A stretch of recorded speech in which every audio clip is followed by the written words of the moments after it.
자, 그리고 또 한 개 더 여기서 추가로 잠깐 설명드릴 부분이 뭐가 있냐면 길이라고 하는 건 우리가 알고 있는 대표적인 단위들로 뭘 나타낼 수 있냐면 메타, 그리고 뭐 피트, 인치 이런 것들이 있겠죠. 그죠?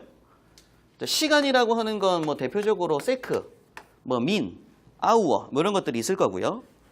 질량이라고 하는 걸 나타내는 단위들로 대표적으로 킬로그램, 그램 이런 것들이 있겠죠. 다 질량이니까. 자, 그럼 파운드도 있을 거고요. 그런데 중량이라고 하는 얘가 조금 이따 나중에 다시 설명드리겠지만 중량에는 나타내는 대표적인 단위들이 뭐가 있냐면 킬로그램 뒤에다가 아래 첨자로 이렇게 F를 붙여놔요. 중량을 나타내는 단위로. 그럼 뭐라고 읽냐면 얘를 킬로그램 포스라고 합니다. 그럼 요건 킬로그램이 갖는 힘 이런 뜻이에요. 킬로그램 포스. 그럼 또는 뭐도 있겠어요? 그램 포스도 있겠죠. 그리고 또 LB라고 쓰는 걸 나중에 설명드리겠지만 얘를 읽을 때 파운드라고 합니다. LB가 파운드예요. 0.4536kg짜리. 1파운드가 0.4536kg이라고 하는데 이게 파운드인데 여기도 마찬가지로 아래쪽에 이렇게 F를 붙인다고요. 파운드 포스라고 있습니다. 읽을 때. 여기 뒤에 F가 붙으면 아래쪽에 F가 붙으면 얘는 무슨 단위라고요 지금? 중량이 중량을 나타내는 단위예요. 질량을 나타내는 단위에는 킬로그램이 있고 그램이라고 하는 게 있고 그냥 파운드라고 하는 게 있겠죠. 근데 얘네들은 뒤에 뭐가 없다고요, 이렇게. 아래 첨자로 F가 없다고요. 그걸 우리가 뭐라고 하냐면 이걸 질량의 단위라고 합니다. 자, 그러면 일단은 이렇게 정리하고 제가 이 설명은 나중에 다시 드릴 거니까. 자, 그러면 CGS계라고 하는 건 센티미터하고 그램하고 세크를 조합해서 만든 단위인데 또는 센티미터하고 그램 포스를 이용하고 세크를 이용하는 것도 무슨 게? CGS계라고요. 여기가 G라고 하는 게 그램을 나타내는 거니까 그럼 센티미터 그램 세크를 이용하는 단위 또는 센티미터 그램 포스 세크를 이용하는 단위도 CGS계라고 합니다.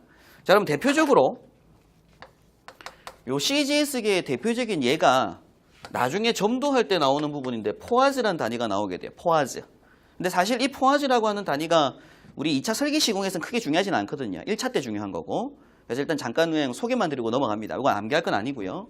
그럼 1포아즈라고 하는 요 값이 절대점성계수 뮤라고 하는 값의 단위인데 요 포아즈라고 하는 게 1g per cm 세크 값을 가지는 값이에요. 요게 하나의 단위인데 그럼 요 단위는 지금 뭘로 표현한 거예요? 그램하고 센티미터하고 세크를 조합해서 만들었죠. 그죠? 그래서 요걸 만들었다고요. 그럼 요걸 우리가 CGS계라고 하게 됩니다. 대표적인. 되겠죠, 그죠? 자, 그러면 이걸 왜 만들었냐면 지구상에 존재하는 모든 물리량을 가지는 것들이 이 포아즈라는 데 절대점성 계수 같은 경우에는 너무나 이 킬로그램하고 메타들로 표현하기에는 수치가 너무나 뭐하더라고요. 다 작더라고요. 물도 그렇고 액체라고 하는 것들의 점도를 나타내기 위해서 찾아보니까 킬로그램하고 메타를 이용해서 단위를 만들어내다 보니까 0.000000 해서 나오는 겁니다. 숫자들이. 너무 작잖아요. 그죠? 그래서 물리학자들이 뭘 만들었다고요? 요런 단위를 만들었다고요. 그램하고 센치를 쓰면 그 숫자가 커질 거니까. 그죠? 그럼 숫자를 작게 표현해도 되니까. 그래서 이렇게 CGS계라고 하는 걸 만들어냅니다. 그래서 일단 여러분께서 이제 공부할 때 CGS계라고 하는 건 요걸 말한다라는 걸 아셔야 되죠. 그죠? 한번 들으셨으니까 이것도 뭐 암기는 되셨을 거라고 보고요. 자, 그럼 당연히 MKS계는 뭐겠어요?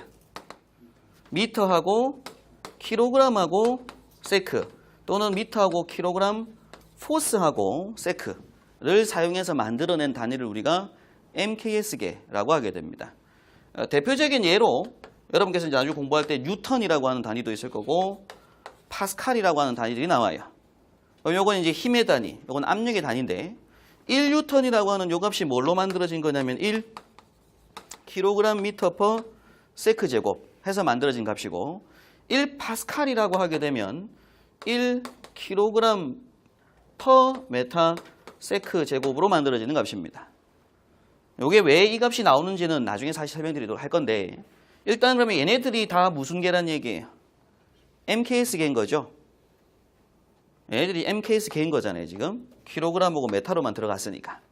그리고 압력을 표현하는 값 중에서 킬로그램 포스 퍼 메타 제곱, 뭐 킬로그램 포스 퍼 센티미터 제곱 이런 값들이 나옵니다. 이제 나중에. 그럼 이것도 당연히 킬로그램하고 메타를 쓰는 거니까 MKS계인 거죠. 이렇게 표현하는 것도 그렇게 표현한 거다라고 정리 한번 하고 계시면 됩니다. 지울게요. 따로 필기하실 필요는 없고 좀 전에 두 개는 그냥 그렇게 한번 보고 넘어가시면 됩니다.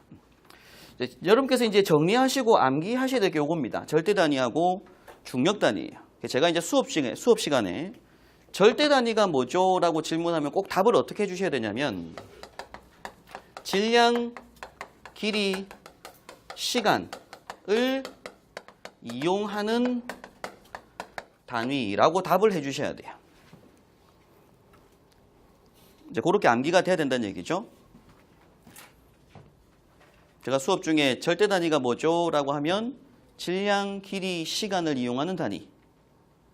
그럼 질량이 앞에 차원식이 뭐라고 했어요, 제가? 차원식이. M, 길이 차원식은 L, 시간의 차원식은 T라고 했잖아요. 그래서 얘를 뭐라고도 부를 거다? MLT계다라고도 해요. 절대 단위계를.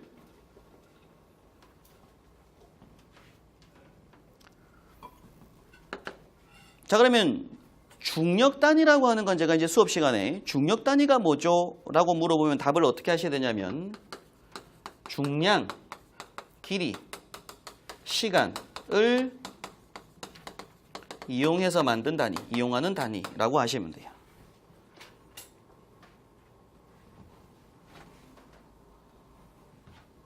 중량, 길이, 시간을 이용하는 단위. 그럼 중량이 뭐죠?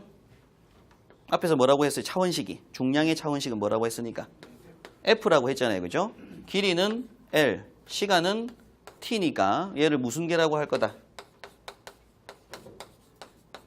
FLT계다라고도 하게 됩니다. FLT계. 그럼 대표적으로 절대 단위를 쓰는 대표적인 단위가 이제 어떤 단위가 있는 거냐면 파스칼. 압력 단위 중에서 예를 들어서 압력을 나타내는 단위 중에 우리가 앞으로 공부할 압력 단위가 파스칼을 공부를 할 거예요. 그러면 이 1파스칼이라고 하는 요 값은 뭘 나타내냐면 1 뉴턴 퍼 메타 제곱을 나타내고요. 압력은 제가 힘 나누기 면적이니까 나중에 공부할 거예요, 다시. 그러면 제가 앞에서 뉴턴이라고 하는 요 값이 제가 킬로그램 미터 퍼 세크 제곱인데 그럼 요게 뭐가 되냐면 1 킬로그램 퍼 미터 세크 제곱 되겠죠. 요게 이제 킬로그램 미터 퍼 세크 제곱 나누기 메타 제곱 하니까 요런 단위가 만들어집니다. 결국 파스칼이라고 하는 건 얘가 나오더라고요. 그럼 얘는 단위가 뭐예요? 킬로그램하고 미터하고 세크로 조합이 됐죠. 그러니까 질량, 길이, 시간으로 조합을 했다고요. 요게 그래서 무슨 단위 대표적으로? 절대 단위. 압력을 나타내는 절대 단위. 근데 압력을 나타내는 단위 중에 무슨 단위도 있다? 중력 단위도 있더라고요. 중력 단위로 제가 중량하고 길이하고 시간을 쓴다고 했잖아요. 중량에는 제가 단위를 어떤 단위를 쓴다고 했냐면 킬로그램 포스를 쓴다고 했죠. 요렇게 기억하셔야 돼요. 여기 킬로그램 포스라고요. 그럼 압력은 힘 나누기 면적이니까 그냥 단순히 뭘 쓰냐면 킬로그램 포스 퍼 메타 제곱을 쓰는 겁니다. 킬로그램 포스가 뭐고요? 중량이고 힘이라고도 하잖아요. 나누기 길이 제곱했죠. 그죠? 그래서 킬로그램 포스 퍼 미터 제곱이라고 하는 얘가 대표적으로 무슨 단위? 중력 단위가 된다고요. 근데 얘도 압력이고 얘도 압력인 거잖아요. 압력을 나타내는 무슨 단위가 있다? 절대 단위가 있고 중력 단위가 있다고요. 자, 그러면 이제 앞으로 공부할 모든 물리량들은 밀도도 그렇고 압력도 그렇고 모든 물리량들이 다 뭐가 있다고요? 절대 단위가 있고 중력 단위가 있습니다. 밀도도 그렇고 비중량도 그렇고. 그러니까는 질량이라든가 중량에 했던 개념, 차원이 들어가는 것들은 다 뭐가 있냐면 절대 단위가 있고 중력 단위 값이 있다고요. 당연히 속도는 그렇지 않죠. 속도라고 하는 건 그냥 미터 퍼 세크니까 속도에는 질량하고 중량이 절대 들어갈 리가 없잖아요. 걔네들은 절대 중력 단위 구분할 필요가 없는데 일단 질량의 개념이 들어간다는 얘기는 가속도가 존재하는 장소에서는 항상 뭐도 존재하니까 중량도 존재하게 되니까 질량이 존재한다고 할 때 가속도가 존재하게 되면 무조건 뭐가 발생할 수 없고 중량이 발생할 수밖에 없어요. 그래서 모든 물리량들은 무슨 단위가 있고 절대 단위가 있고 중력 단위가 있을 수밖에 없다고요. 저하고 이제 공부할 게 앞으로 뭐라고요? 절대 단위 값, 중력 단위 값들을 공부를 할 겁니다. 그게 굉장히 중요해요. 수리학에서는. 자, 일단은 저하고 공부하신 게 차원과 단위라고 하는 부분인데 일단 단위가 뭐죠? 라고 질문 드리면 각 차원의 크고 작음을 나타내기 위해서 만든 거라고 답하시면 되고 그 단위를 구분을 먼저 할 줄 아셔야 돼요. 백지에다가. 그죠? 그럼 마지막에 기본 단위, 유도 단위가 있고 CGS, MKS가 있고 절대 단위, 중력 단위가 있다. 그죠? 그럼 절대 단위는 뭐다? 질량, 길이, 시간. 중력 단위는 중량, 길이, 시간인 거예요. 그럼 이제 뭐만 아시면 되냐면 질량과 중량이 어떻게 틀린지만 아시면 돼요, 이제.